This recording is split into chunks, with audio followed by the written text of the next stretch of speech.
Welcome to What Are They Thinking? A health and wellness program for the Y generation. A fresh take on what's neat, what's trendy, and what's necessary. I'm Dr. Neville Paulson, and my associates and I are going to lay out latest in attitude adjustments and what to do when confronted by a crisis. And believe me, there's a crisis lurking around every corner. On today's show, we go climbing Mount Kilimanjaro blind. You heard it, blind. We sip on limited release Malbec, and we also answer the question of the century. Will lightning fast technology leave you in the blind?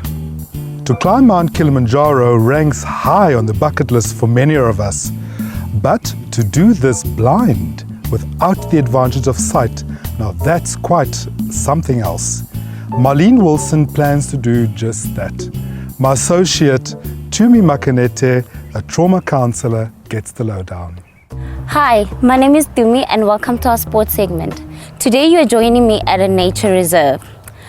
While some people may use climbing Mount Kilimanjaro as just an analogy, I'm joined by a woman who is taking it literally. And we want to find out from her today how she's going to do it. Welcome, Marlene. How are you? Thank you. Very well, thank you. I'm glad. I'm good, thanks. Good. So, Marlene, I wanted to actually find out from you. You know, we know that you're going to be taking the climb towards the end of the year.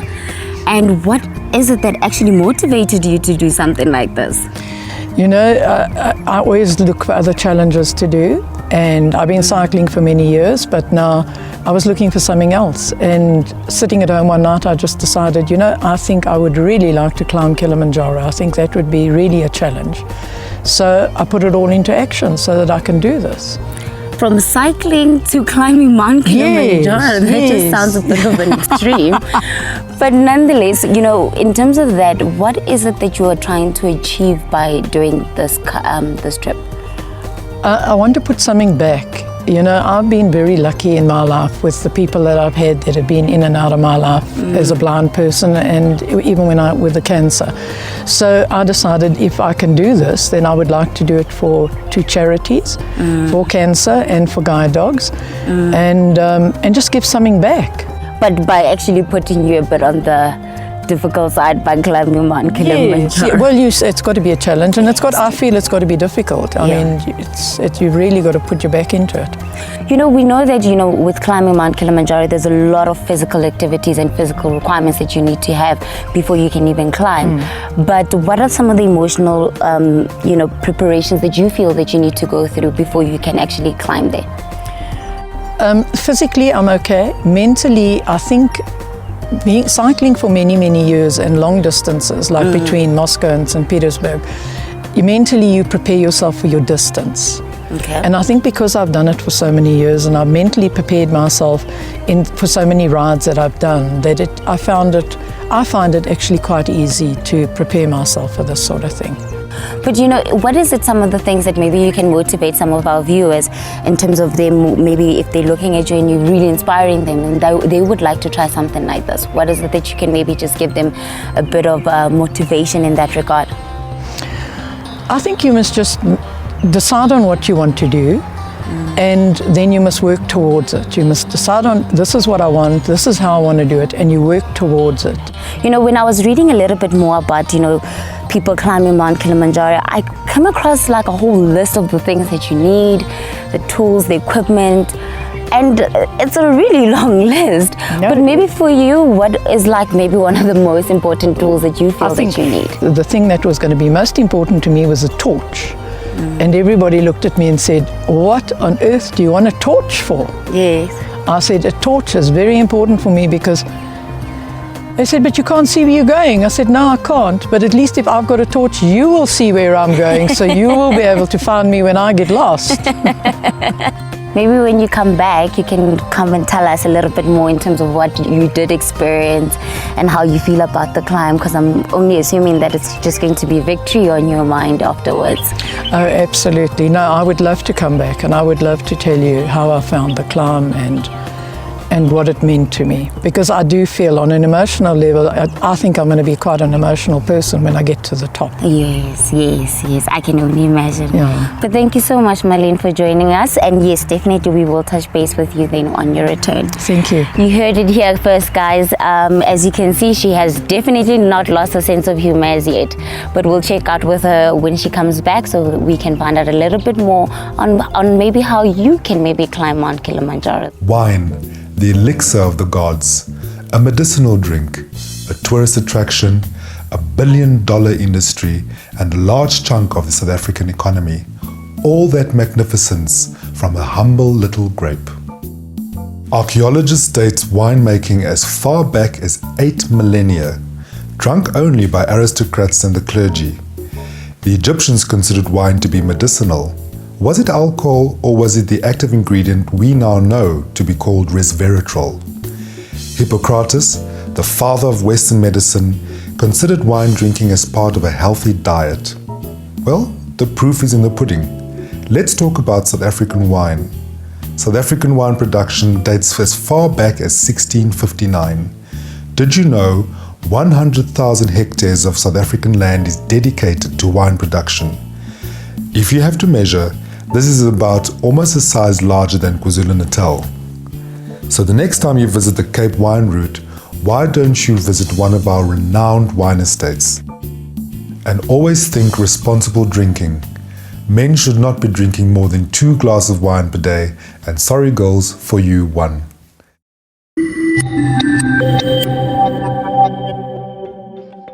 The year is 2015, and every day you walk around with a device that has access to more information than anybody who has lived before you.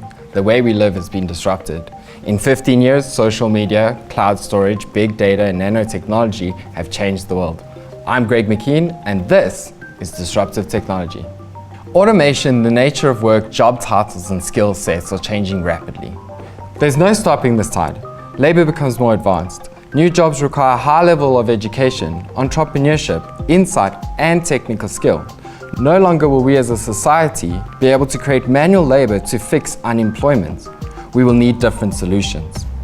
Research has shown in 15 years, by 2030, 50% of job titles won't exist anymore. We aren't here to fight anew.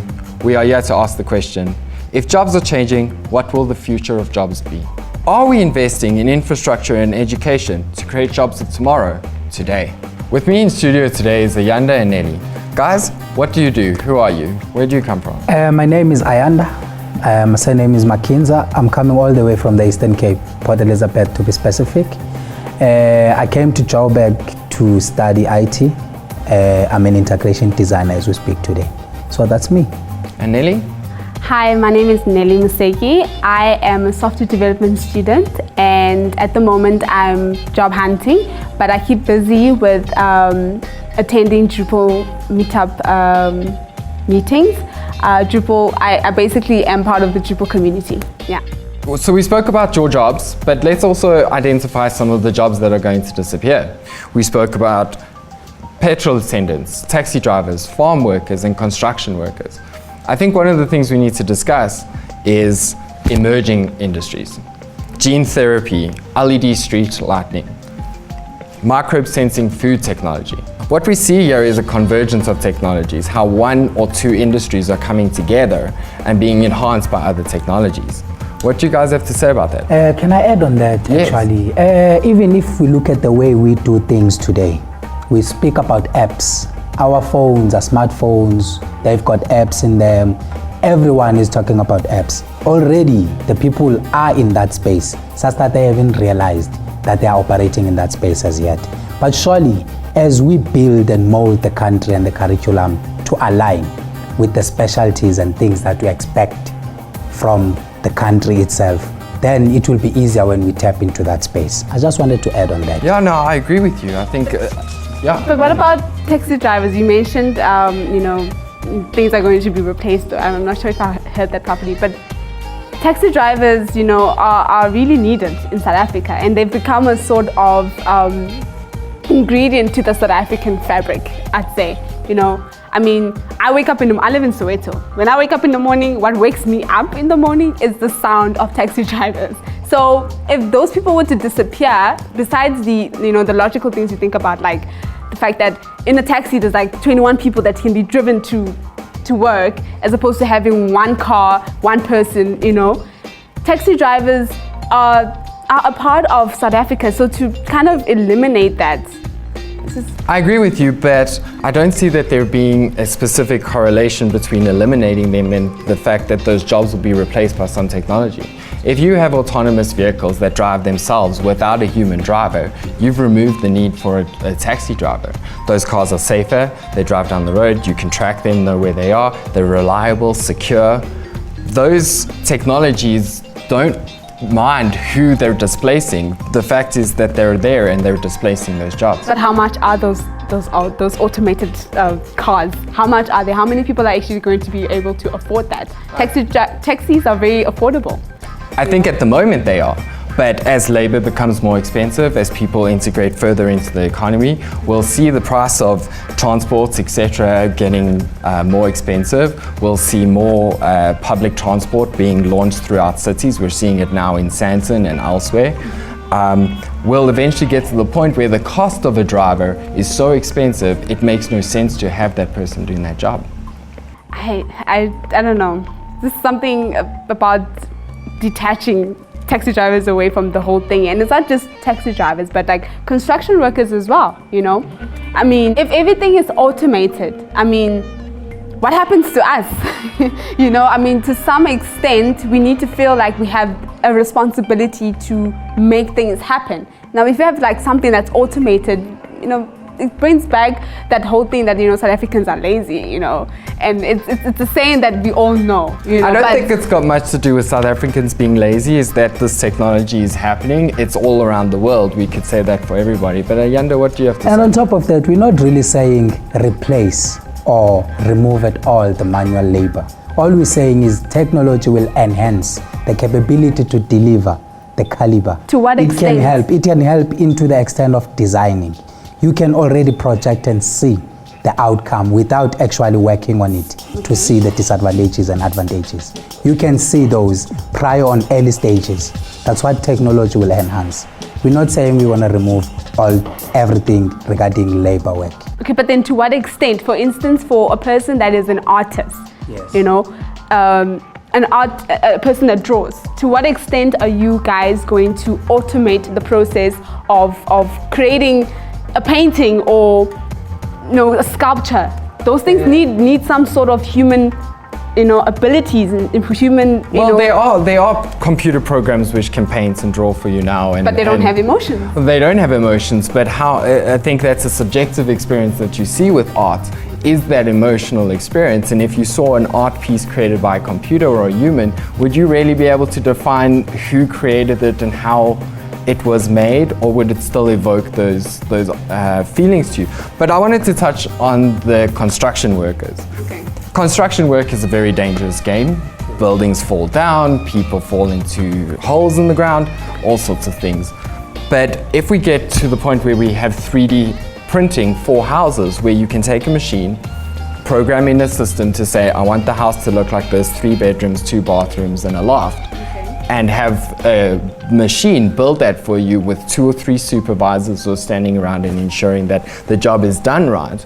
Yes, we've removed 15 jobs, but we've also maybe saved 15 lives. We've now brought it to a safer space. Those machines are reliable, they don't go on strike, they make sure that they keep working as long as they need to work. We will replace those jobs with people who have to maintain that machine. So the skill set changes. You're no longer a construction person, you're somebody who manages a machine. Okay. Adding to that as well, it means now we're not going to look at the people who does the skill or the people who've got the skill. We need to also align our curriculum. The people that's got the skill, the way we teach them, we need to align with the way the evolution of technology is heading to. So always we need to keep hand in hand. What we're making and what we're about to make must always be aligned with the evolution of technology. But Ayanda, think about this. Okay, you guys are being specific to certain occupations, construction working, taxi driver, but what about things like, you know, an artist, I'll go back to that. Things that need emotion cannot always be automated. You cannot automate a person's emotion, you know. That's something that we cannot all run away from, because we are human and emotions are what, you know, everything that we do. Otherwise we'll lose the originality of a person, you know, the essence of a human, you know. I mean, the fact that I have to wake up in the morning and have something already done for me, you know, for some people that only have that thing to do for the day, they don't feel accomplished, you know, as opposed to someone who has a whole bunch of things that they can do, because, you know, I don't know if you understand what I'm trying to say. What you're saying, but what you're describing at that point is meaning that we attach to our life. And if your meaning 100 years ago was wake up at 5 o'clock in the morning, go milk the cow, grab the eggs from the chicken, and then go till the field for the rest of the day, that gave your life meaning. Okay. And I'm sure it was very scary to see machines moving into the farm next door and on this side, and here you are tilling the fields at 5 a.m. and these guys are busy doing it all and sitting having a Coke on the side of their house. Okay. On their porch. But let me get to the next question that I wanted to ask you guys. What jobs do you think humans will always be able to do better than robots? Nelly, you seem to be quite outspoken about humans versus robots aspect. Humans, guys, we are human because we are, you know, we have emotion. I think that's one thing that, you know, when someone thinks of a human, it's emotion. And something that can't do is connect with a person, you know? So I think, for instance, therapy sessions, if I were to go and have a robot, you know, speaking to me, if I were to go to therapy and I had a robot, this doesn't make sense, because how is the robot going to understand the complexity of the emotions of me having been dumped by my boyfriend, for instance? That's a silly example, but well, it's a good example. It's a good example of how human connection cannot be replaced by a robot. Lawyers, you cannot replace lawyers. Lawyers and judges, you cannot replace. You'll always have a human impact there, in a sense that is people who are listening to people arguing with facts. There shouldn't be no biasness. The feeling should be out of the equation, but you need the human factor, in a sense that person needs to evaluate what's factual, what's beyond reasonable doubt. You'll still need a human being there. So those jobs, social services, we cannot really replace them by robots or by the evolution of technology. We can only enhance what they can do, and whatever they do redundant, then that's what we change to robots. Yes, definitely. Yeah, like it goes back to the whole boundaries thingy and the other thing, emotional thingy. We can't eliminate that. And robots will always be thinking emotion, because that's what they don't have, and that's what we have, you know. So I mean, it's like, for instance, Greg, say, you know, you're talking about this whole automation thing, you know, having technology do all sorts of things for us. If I had a phone that told me that I was, I don't know, it gave me an update information about my status, HIV, my health status, and it showed that I had HIV, you know, or whatever, I just think that's a bit very, not impersonal because it's a device, but it's very like, boom, in my face. I'd rather go to the doctor, you know, and have him sit me down and break things down to me and be like, okay, this is what's happening, as opposed to it's kind of like getting an SMS, you have HIV.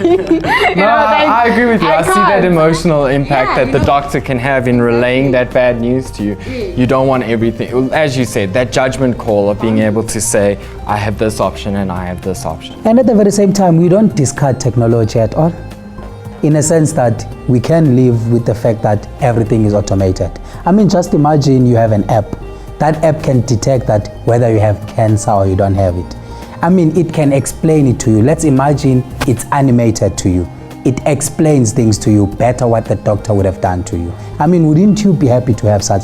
Yes, of course, but I'm just saying there should be a limit. So what I'm hearing from you is the jobs that humans will continue to do are jobs with emotion, empathy, personalized services, social services, services where there needs to be a communication that is dealt with in a sensitive way, judgments, arguments, things that computers won't really be able to sift through all that information and decipher what is true and what is false. Cool. So the last question before we wrap up, will we fight automation for the sake of jobs? Will we resist robots coming into the workplace just so that we can employ people? There'll definitely be resistance, especially in the taxi association, I must say. Definitely. There will be. In general as well, there would be. I mean, let's just put it into action. For an example, if you would go ask your dad today, he's been working in mines for 20 years. And then you ask him to change the way he's been doing it for the last 20 years to bring in new stuff. Definitely sure he will freak out. Yeah. Definitely sure. Everyone is resistant to a change. So the country needs to be prepared that when we get to that state, how do we mitigate those things? So how do we prepare people for the change? It's happening, we can't stop it. You mustn't force it. It must be a sort of amusement. There mustn't be compulsion in it. It must be a fact of you must teach them how to change and use the new stuff in a much more smarter way than forcing them, than giving them no choice. So you must make them aware. There must be proper training, and they must be fully taught of this is what they must expect, and this is the package that it comes with. I agree, you can't just take somebody's job without giving them some skill in return to help them move into the new economy. So that would be how I would approach it. I think it's going to be difficult though, like extremely difficult. And then moving to the taxi drivers thing, I know to some people it sounds like a culture. And we remember when we had World Cup during the South Africa during 2010, one of the things that people remember us of, it's because of the taxi driving and all of that logistical issue we have in South Africa. I mean, to remove that, there's an attachment to other people. But we should look at it in a much more broader way. If we look at it in terms of security, how many accidents will limit? These taxis are not serviced. But if we have a robot that looks after those things, we'll eliminate a lot of deaths, a lot of accidents. Reliability. Reliability is there 24/7. You won't find taxis striking because they will Machines continue to You work. know what I mean? So at least from my opinion, that's how I say it. What about maintenance of the robots? I see that problem, and that's where once you free yourself from manual labor, you are able to look around the world and say, I can learn this. I can go and study computer programming. I can go study biology, gene therapy, any of the industries that are launching. We're not saying that jobs are going and they're never coming back. We're saying jobs are being replaced by something else, something better. Well, I enjoy that Yes, you something need else. to. Well, you have to find your place in that new economy. That is what we're talking about. But sometimes, what if you have taken that thing that really makes me happy? You know, you just taken it away because now, really, it's not like I'm given a choice. The problem is none of us are choosing this. None of us are choosing what industries are going to be replaced. We're not choosing what technology is going to disrupt our world. It's happening around us. Other people are making those choices for you too. But does you everything need to have make to change, those Greg? choices. Does everything have to change? I That's my think question. everything will change. Everything changes over time anyway. The way that they farmed in Rome 2,000 years ago is very different to the way we farm today. 100 years ago, we never used as much pesticides, herbicides, we didn't have GMOs. We have created crops that are abundant, and that's a change. It's the way that we change. The fact that you can walk into your supermarket and get an avocado, but we don't live in a tropical region, speaks towards that change, that globalization. So we're not sitting here saying, I'm taking away your job, lady. We're saying the world is taking away your job. Automation is happening. Technology is infringing on where you thought those boundaries were. You have to push those boundaries back and find where between now and then, now in the future, you can reinvent and recreate yourself. But what effect is all this automation going to have to the environment, number one, to the human being, number two? I really think there's going to be some sort of impact. Okay guys, but I think it's time we wrap up. Do you have any final points? Let's just not lose the human touch, which is, you know, feeling, emotion. We cannot just lose that, because I feel that if everything is going to be automated, you know, we're going to lose each other some way, somehow, you know, the feeling of things, you know, the achievement of that fulfillment when you achieve something and it's like, yes, I built that with my own hands. No robot did that for me, you know. If we lose... But okay, wait, sorry, but you're a programmer. You tell a robot every day what to do. You create something out of nothing. You write words and text to create something that wasn't there before. See, my part is still there. I'm the one who's actually doing the work. It's not the robot, the computer telling me, okay, Nelly, you know, you understand? That makes me feel like I've achieved something. and that's it's an emotional connection thing that we cannot just run away from. Ayanda? As for me, man, I'm just more worried about the country. We're talking about all of the stuff we've been discussing tonight in a way that I hope we're raising these things and there's ears out there to listen. For things like we need to change our curriculum to align it to the evolution of technology. That's not dependent on us. We need to bring South Africa on board. Your Department of Education must align the curriculum with this. And I'm also excited at the very same time. I wish I will still be here in 2050 and observe and see some of the stuff we've been discussing taking place in action. At the end of the day, we have no idea which way technology is going to go or where the future is going to lead. All we know is that we need to be prepared. Join us next time or visit us at smartchaos.co.za and join in on the discussion. From technology to latex. Pop. Oops, the condom breaks. The panic, the anxiety, the stress. Relax, we'll tell you. These are the steps to follow. 1. Wash the area with copious amounts of water and soap. 2. Get yourself to your nearest doctor. Always remember your right to privacy, confidentiality, and pre- and post-test counseling. It's important to see your doctor to confirm your HIV status as well as do an hepatitis B and C screen. And ladies, remember that pregnancy test. The reason for seeing your doctor is to start PEP. What is PEP? PEP is post-exposure prophylaxis, treatment designed to prevent you from getting HIV. It's important to follow up 3 months later to reconfirm your HIV status. Well, that's all from us on Smart Chaos. If you'd like to know more, visit us on smartchaos.co.za.